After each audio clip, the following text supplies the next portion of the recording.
Oh, that 457 plan, the stepsister of the 401k and 403b.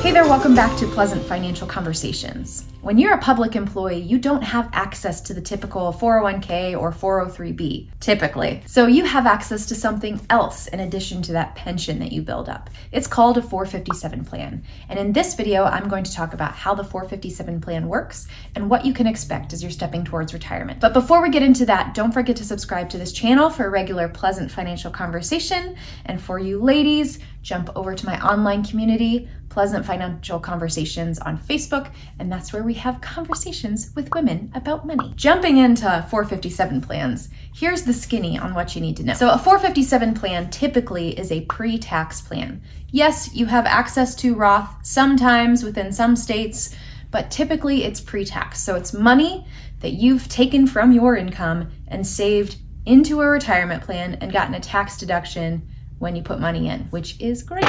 The 457 is intended to be an optional supplemental retirement plan to the pension that you have. For your pension, of course, there's an automatic amount that has to be taken from your income and put towards the pension, OPERS or PERS for those not in Ohio. But then the 457 plan is there that you can contribute additional income that will go towards retirement. Okay, since we're talking about the pre-tax version of the 457 plan, the thing to know is when you're stepping into retirement, when you're taking money out of that account, it is time to pay the piper. Uncle Sam is waiting and you will be taxed on that income, both federal and state taxes. Thank you very much, Uncle Sam. So let's talk about the main options that you have upon retiring with that 457. You've got three. The first one is that you can leave the money there in the 457 plan. It is invested on your behalf, and whenever you decide to take that income, you submit the distribution form, you receive your money. Hopefully you pay your taxes in that time, otherwise you pay it later. Get a little sticker shock at tax time. That's an option that you have. You can leave it exactly where it's at. Pros to that are that, well, there's no movement, and so there's not much decision making to make. It's your default option. The cons are that it's invested on your behalf, which means it might not be invested for you individually, but maybe just the idea of you amongst all of the other people within the 457 plan. You have a lot limited options within the 457. The second option that you have is that you can roll it over into an IRA, or you can combine it with any other pre-tax retirement account that you have. 401k, 403b, you're able to do that. Just combine them all together into one account or roll it over into an IRA. The pros to that is that when you go to an IRA, you have a lot more investment options available to you. You can customize the investment experience, the income desires based on exactly what you want, what you need. That's a definite pro. The con is that, well, there can be variable expenses different from the 457, and sometimes they might be higher depending on where you're going, and sometimes they might be lower, also depending where you're going. That's just something to keep an eye out for. The final option that you have at retirement is to take a lump sum withdrawal.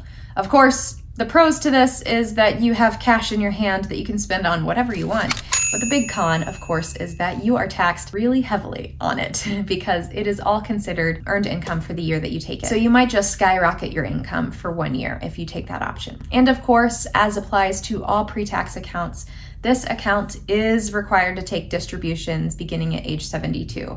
So whether you decide to move or you don't make a decision and you're still in the 457, once 72 rolls around, you will be required to take those RMDs, required minimum distributions. And stay tuned for my next video where I talk about those RMDs, required minimum distributions, and how they work. So all in all, a 457 plan, although it's not talked about as much, it's really not that much different from a 401k or 403b, except for the fact that it's only eligible to public employees. It's just another tool in that old retirement toolbox. The more important thing is that you know exactly what you're doing in your retirement plan. So as you are stepping towards retirement, you need to have an idea of what the game plan is once you stop earning a paycheck. You have a bunch of free time, and now you're relying on your savings and your pension to fund your lifestyle. Well, that's when a Pleasant Financial Conversation comes into play for you.